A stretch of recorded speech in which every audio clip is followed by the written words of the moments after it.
Hello, hello. I am Cassie Brown, and I am thrilled to welcome you to the Amplify My Impact podcast. After years of consulting and managing programs for some of the top entrepreneurs, CEOs, and marketers in the industry, I am on a mission to expand our contribution, to grow, scale, and create more so we can do and give more.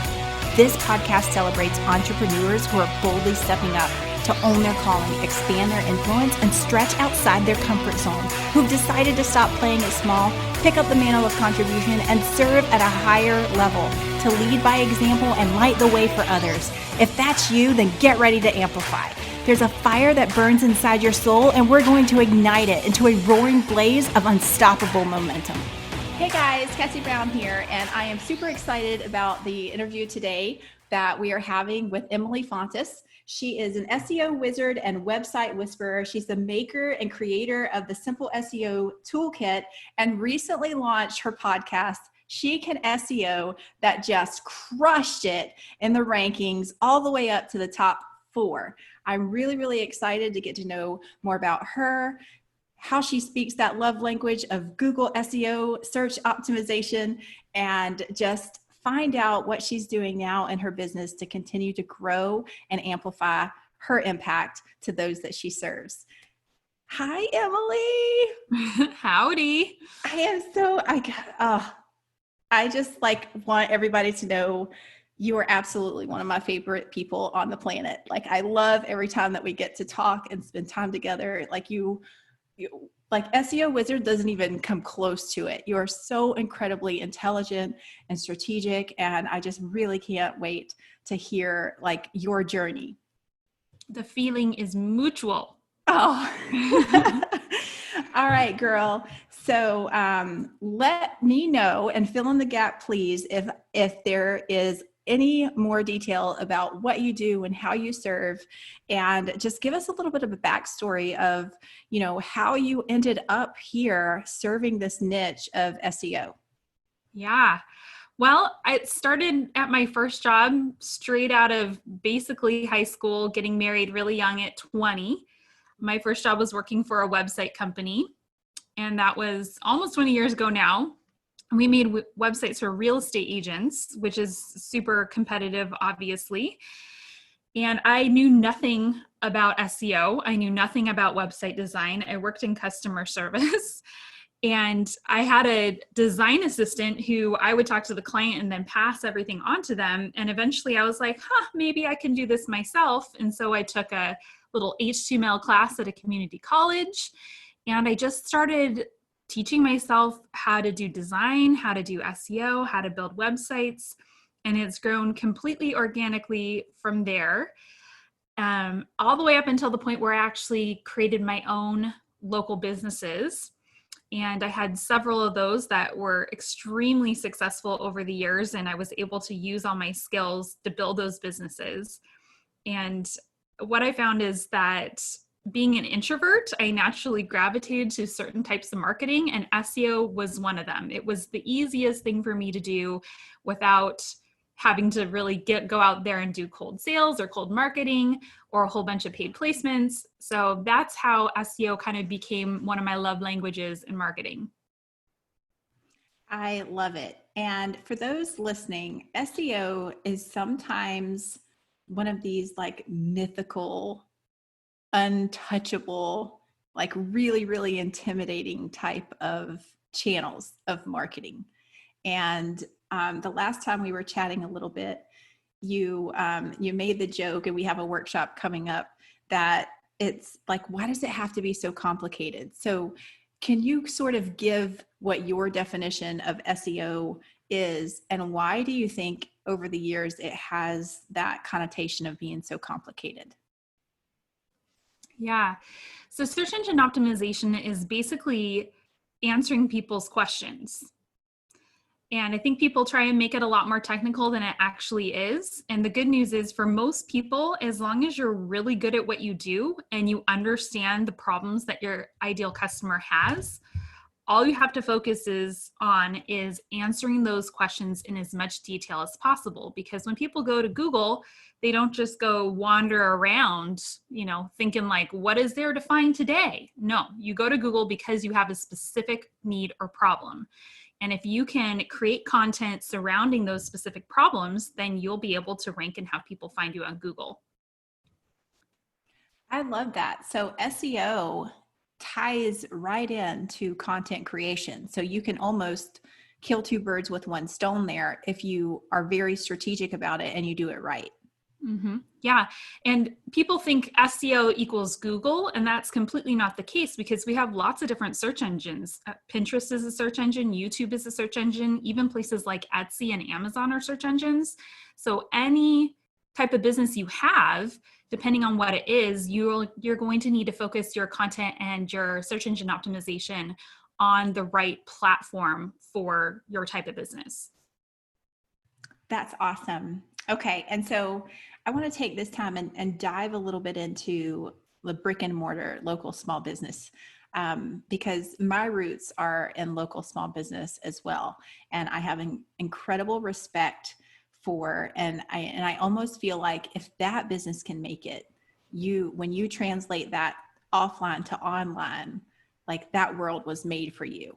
And there's a gap in some small businesses that they are so focused on, their local brick and mortar, or actually the problem that they do solve, like what you said, that they are not fully harnessing like online and the tech and just the simple strategies of SEO. Yeah. Well, to be honest, local businesses have more opportunities for ranking in Google than ever, because Google has been very focused on optimizing for local search.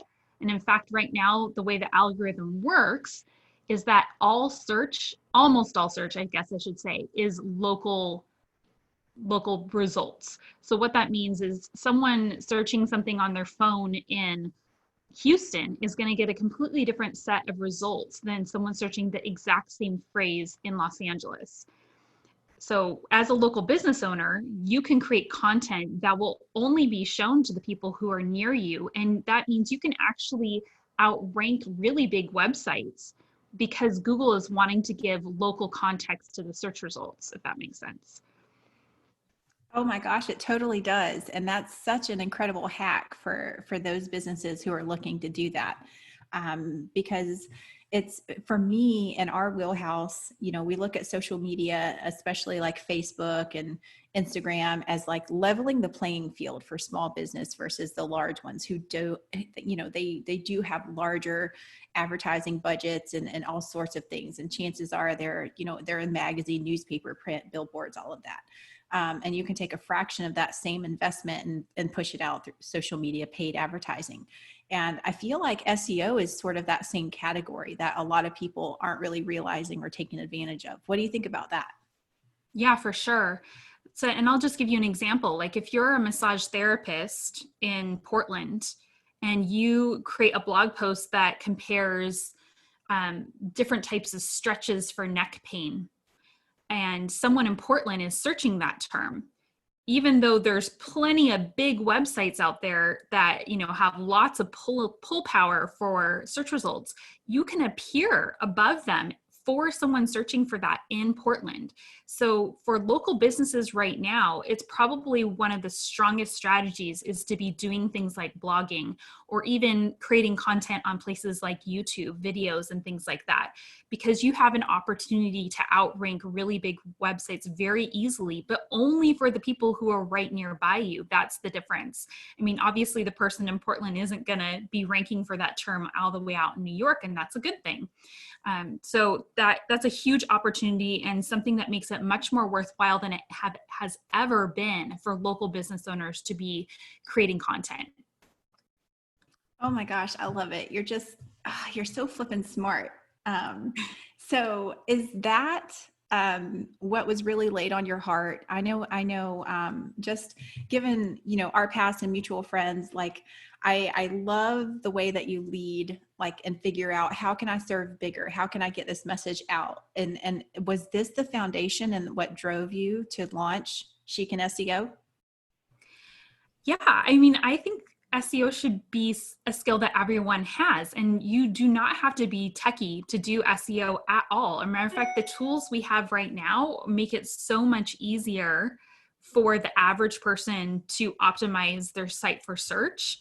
And the bar has been lowered way down so that you don't have to be a hacker or like a bro marketer, any of those sorts of things. And for you to tell yourself, oh, I'm just not smart enough, I'm just not techie enough to do SEO, I really want to crush that mindset, because it's not true at all. And in fact, I think the people who are the most in touch with their community, the most in tune with the needs and problems of their clients, have the biggest opportunity right now to make gains in search. And so they shouldn't stop themselves or tell themselves, oh, it's just not for me. I don't believe that at all. And that's coming from someone who has 20 years of technical coding knowledge of SEO. I'm the one telling you, you can do this. Oh, I love it. I love how you just got out there and are leading the way. And this was even before the situation that many businesses find themselves in right now. You had this launched before everything went into sort of like this state of emergency where a lot of people are staying at home. There's less activity in local businesses. What would you say during this time? How is there some strategies that small and local businesses could do right now instead of, shying away from SEO, where it's almost like lean into it and build up this credibility and own this lane of traffic for your business? Mm-hmm. Yeah, there's never been a more important time to start doing search engine optimization, because our search traffic is through the roof right now. People are going to Google more than ever, and YouTube and Pinterest. And if you have time on your hands to invest in improving your business, SEO is one of those things you can do at almost no cost. It's not like doing Facebook ads where if you make a mistake, it could cost you $1,000. I mean, if you invest the time and effort into doing some search engine optimization on your site now, you could see the payoff for that in weeks or months. And that will hopefully be right around the time when the economy is starting to pick back up, and it could be a big advantage for you. So invest the time now, and I think you'll be able to leverage that really quickly a little bit later this year. I love it. I almost feel like SEO is your love language. It is.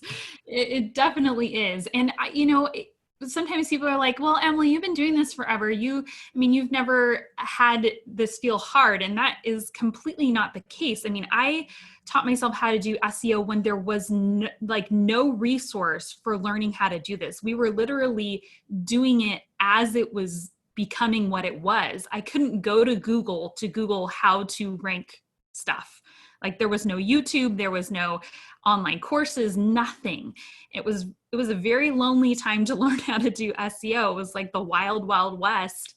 And so right now you guys have way more resources available to you to learn how to do this. And I mean, I definitely have been in situations where I had to kind of rank it or bust. Like, I've had business situations where this has been the thing that has saved my business and saved my family income. So I know that SEO can be a major, big helper in terms of driving traffic to your site. There was one business I had where I got more than 60% of my actual leads, not just traffic, but the leads who contacted me said they found me on Google. So I know how big a deal this can be for small business owners. Oh gosh. Okay. I love that. And I've got two questions that came as you were talking. So one, you mentioned that, you had to learn this the hard way, before there were trailblazers or even like a database of FAQs for how to rank on Google. But I think it's really, really important for everybody to realize, like, not only did you do that, but you had a family while you were doing that. Like, so as a wife and as a mom, can you share with one of those things? Because I think so many people get stuck in thinking, I got to wait till the perfect time. And one of the myths that I feel like we're dispelling all the time is like, there is no better time than now. Mm-hmm. Yeah. Well, let me give you a specific story. So in 2012, I had not one, but 4 local businesses. And that year, on January 31st, my son was diagnosed with leukemia. And all the businesses I were doing were in person, extremely hands-on, very emotionally involved. I was working with pregnant and postpartum families, which is just about the most emotionally fragile time there is. And basically, I had to stop working immediately. And the reality of having a kid with cancer is that your time is not yours. The doctors tell you when to show up at the hospital. It could be for an hour, it could be for a week, who knows? The side effects and everything else you have to manage are really hard and complicated. And so I was grieving this major change in my family and the illness of my son and the loss of my business.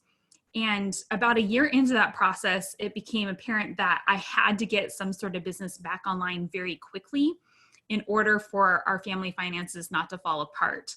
So I took something that I knew, the thing that I thought was the most flexible that I could pull back out of my hat, and I built a brand and a website for it, and I SEO'd the heck out of it. And within a year, I had double the number of leads that I could actually take just from Google ranking. I couldn't do any in-person networking. I couldn't afford to do any paid marketing, any paid advertising. And I was able to build that business and get it online really quickly just using search engine optimization. And like you said, that was in non-ideal circumstances. I was working on this website in the clinic, in the hospital, on my laptop, on my cell phone. I had every excuse not to do it, and I still just made it happen because I had no other choice. Oh my gosh, that's powerful and just so commendable. And wow, like what an experience and leader as a mom, and just figuring out how to make it work against all the odds. How is your son now? He's fantastic. Yeah, sorry, that's a big open loop, isn't it? Yeah.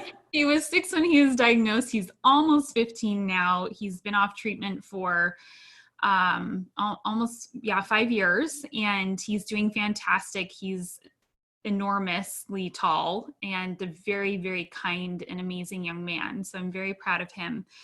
And that has really changed my outlook on a lot of things. One of them is how I choose to do marketing, and then of course, just the perspective on life and the love that we have in our family is just at a different level than it was before. Yeah, I feel like when you go through things like that, it's not only a shift in perspective, but it's a huge paradigm shift on, how you value time and resources.